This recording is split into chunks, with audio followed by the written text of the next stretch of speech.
जयप्रकाश जो हमारे प्रत्याशी हैं वो आए और उनसे काम करने विपक्षी दलों को, विपक्षी उम्मीदवारों को काले झंडे दिए जा रहे हैं और वो आरोप लगा रहे हैं कि कांग्रेस के ही कार्यकर्ता इस तरह का काम कर रहे हैं। देखिए, बात यह है कि इस किस्म की कोई भी शोभनीय नहीं है और ये हमारे सामाजिक स्तर में एक किस्म की जो गिरावट आई है उसका प्रतीक है। मैं इस बात के पूरे तौर पे विरोधी हूँ और ऐसे आदमियों को राजनीतिक तौर पे नहीं, सामाजिक तौर पे जो समाज में लोग महत्वपूर्ण हैं, खाप हैं, पंचायतें हैं, इनको चाहिए कि इन चीज़ों के खिलाफ आवाज़ उठाएं और चुनाव में जिसके वोट जिसको देना दें। लेकिन ये इस तरह की बाधा डालना, विरोध भी, यानी उसका रूप अगर आप ये सोचो वायलेंट हो जाए तो वो भी ये हमारा सामाजिक रिश्तों का कहीं ना कहीं इसमें खटास आती है और ऐसा नहीं होना चाहिए, किसी के साथ भी नहीं। चौधरी साहब, जयप्रकाश जी को अपने हल्के से कितने वोटों से लगभग जिता के भेजने की इनसे पूछो। आप भी बता देंगे सर। कल रणजीत चौटाला दौरे पे थे, उन्होंने कहा कि जो हुड्डा के एंटी हैं वो मेरी मदद कर रहे हैं, चाहे वीरेंद्र सिंह हो या कुमारी सैलजा हो या किरण चौधरी, उसको लेकर सर रणजीत सिंह जी को कुछ ना कुछ तो कहना ही पड़ेगा। अब अकेले मनोहर लाल जी के नाम से या मोदी जी के नाम से तो हरियाणा में वोट नहीं मिलती, तो इसलिए उन्होंने विपक्ष का नाम लेना शुरू कर दिया। लेकिन कांग्रेस पार्टी, आप नाम छोड़ो, कांग्रेस में आज जो भी है वो उसका ये कर्तव्य है, उसका ये धर्म है कि वो कांग्रेस प्रदर्शन करे और ऐसा करके ही कांग्रेस मजबूत होगी। और इसी दिशा में मैं भी कमेंट के प्रयत्न करेंगे और साथियों को भी कहेंगे कि इस दिशा में प्रयत्न करें। सर 10 साल केंद्र सरकार हो गई लेकिन कोई भी विकास के नाम पे वोट नहीं मांग रहे, वो मोदी के नाम पे वोट मांग रहे हैं, इसको लेकर क्या होगा? मैं बता दिया, मोदी जी अगर एक स्टैंड पे बने रहे तो शायद उनके नाम से वोट मिल जाए। और हर रोज बदलते हैं कभी मंगलसूत्र है, कभी हिंदू मुस्लिम की एकता, ताज़ा खबर हिंदू मुस्लिम एकता की बात करते हैं। आज से 10 दिन पहले कह रहे थे कि ये तो मुस्लिम समाज जो है इसको आरक्षण दे रहे हैं 15% काट के। ये सारी बातें उनकी एक तो सोच और एक उनके प्रति लोगों का जो एक झुकाव था वो खत्म हो रहा है, आहिस्ता आहिस्ता कम हो रहा है। तो उनको लगता है कि कहीं बिल्कुल ना खत्म हो ना, कुछ नया कोई धारा निकाल के लाते हैं। बाकी मोदी जी के नाम की वो 2019 में वोट थी अपने। विजय पटोला ने कहा है कि जो भूपेंद्र हुड्डा को अपने कांटे निकाल रहे हैं, श्रुति को टिकट नहीं दी, बरजिंदर सिंह को टिकट नहीं दी और कई टिकट ने कटवाई, उसको लेकर आप क्या कहते हैं?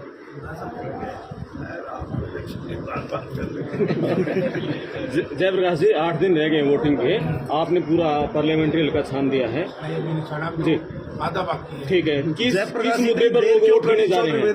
किस मुद्दे पर लोग वोट करने जा रहे हैं? देखिए, लोग इसलिए वोट करने जा रहे हैं, मनोहर लाल जी को जो यहाँ लंबे अरसे तक मुख्यमंत्री थे, जनता ने उनको नकार दिया, तभी तो रातों रात चीफ मिनिस्टर बदले।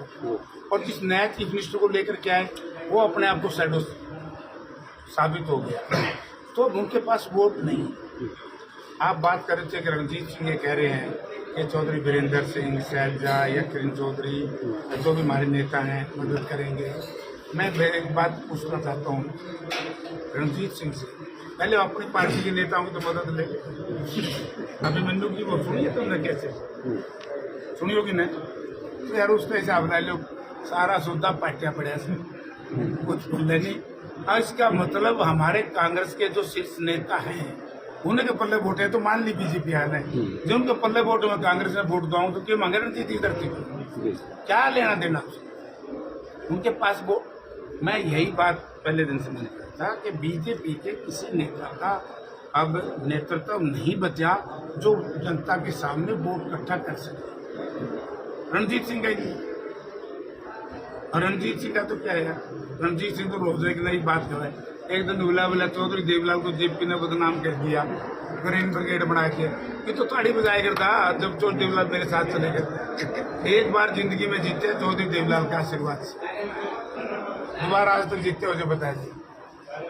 मेरा तो 5 बार जुगाड़ न्यारा बन लिया, लेकिन हमने कभी भी चौधरी देवलाल को नीचा दिखाने का काम नहीं किया। बाप के 2 चीज, एक कपूर एक सपूत। रणजीत सिंह खुद बताए कि चौधरी देवलाल की जब सरकार तोड़ने का प्रयास किया था, सम्राट होटल में 9 MLA लेकर के गया था, ये सपूत का काम था, कपूत का खत्म। जयप्रकाश जी, एक समय वो था जब चौधरी वीरेंद्र सिंह ने अड़कर रणदीप की टिकट कटवाकर आपको टिकट दिलाई थी लोकसभा की, और अभी जैसे ब्रजेंद्र सिंह की टिकट काटकर आप लेके आए हो, तो कहीं उनके समर्थकों में तो गुस्सा है। ना मेरा काटन का ब्योन समझ, ये यूं मेरा ब्योन तो अंदर नहीं था, मैं था। जयप्रकाश जी, इतनी देर क्यों लगा चौधरी साहब से देर पहुंचने में? मुझे खुद ये नीचा के मुझे टिकट दी, और पार्लियामेंट का चुनाव लंबा चुनाव, मैंने इनसे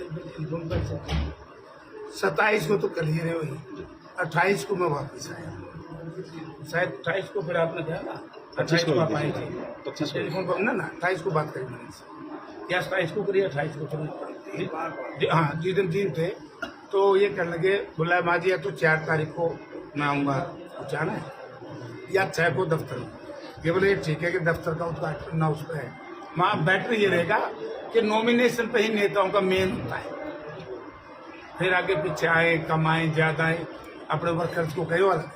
तो ये बोले फिर तो नहीं करना कि बोले भाई मैंने वर्कर मीटिंग बुला दी, और वर्कर ये चाहते हैं कि जयप्रकाश हमारे से वोट, यार मैंने से मिला रहा तक तो तारीख रख दी आज वर्करों से मैंने वोट मांग दी, लेट का इनने तो किसी को न्यू को नहीं वर्कर आ रहे हैं, जाइयो वोट ना दियो, वोट तो कर ही रहे हैं सबको, कांग्रेस की वोट। नॉमिनेशन से पहले मिलने नहीं आए जो हिसाब से आप उस समय? अरे तेरे यार तुम लड़के थे कैंपी कलेक्शन, यही एक नाराजगी थी, यही चौधरी साहब ने कहा था। तो धक्का कर ले नाराज सही को नहीं। मैं ये आमने सामने चुनाव भी लड़ दिए, इकट्ठे भी लड़ दिए, अलग अलग भी लड़ दिए। देखो राजनीति में कोई परमानेंट शत्रु नहीं, एक ही जगह मेरा तो है जहाँ मेरा झगड़ा रहता है, बाकी मेरा इसमें किसी से और जग जाए। चलो आपका चुनाव कहाँ खड़ाएगा वो अपनी नजर में बता दीजिए आप। तो मेरी नजर में बताऊँ तो हम पता करो जाएंगे। जी 2004 में लिए तो 57% वोट, 56-57 कुछ ऐसे, एक कह दूंगा 75% वोट, और 19 तारीख को आप सब लोगों को खबर दीजिए। सर कल अभय सिंह चौटाला आए थे जनसभा को संबोधित कर रहे थे, वह लोग गौरव सुनैना के लिए अपील कर रहे थे वोट की, तो उनसे पूछा गया कि जयप्रकाश को किस तरीके का कैंडिडेट देखते, तो उन्होंने कहा कि मैं अपने से और अपने परिवार से तुलना ही नहीं करना चाहता जयप्रकाश। सही बात भाई, मेरी उनसे तुलना होनी भी चाहिए, ये तो जाने के लोगों की गलती है जिनने तुलना कर ली। मैं कहता हूँ कि ऐसा अपराधी प्रवृत्ति का परिवार, अगर मैं सारी बातें खोल दूंगा तो बहुत औखा हो जाएगा सकल दिखाना।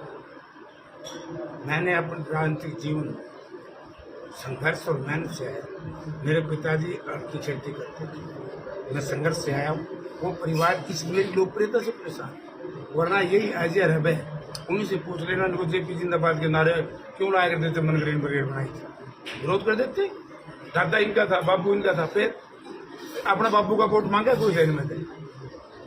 अरे अजय रबे है, अपना बाप का नाम का वोट क्यों मांगते, दादा का मांगे, बापू ने क्यों काटे बीच में, बजेंद्र सिंह है तो बजेंद्र सिंह का नाम के वोट मांगे, उन पर मंगवा। अच्छा, एक आप ये कह रहे थे वो 48 वोटों के आदमी ने 48,000 से जिता दी, क्या ये बांगर के लोग, इस हल्के के लोग राजनीतिक समझ दिखा पाएंगे इस बार? इनके दिखाएंगे, मैं बता, देखिए 2 करसिंधु गांव में गया, मैंने वो क्लिप देखी, करसिंधु गांव में जाकर के क्या भाई मेरे घर को, मेरे दफ्तर को कॉफी शॉप नहीं, सोचो ना इसमें, चाय दूध की दुकान हो, कॉफी शॉप और क्या है, और गया सरसा चौटाला, बोला इस कंधे चढ़ना इस कंधे उतरना, वहाँ पूरे डिस्ट्रिक्ट ने वोट दी 25,000, यहाँ जीती 48,000 से मेरी लड़ाई।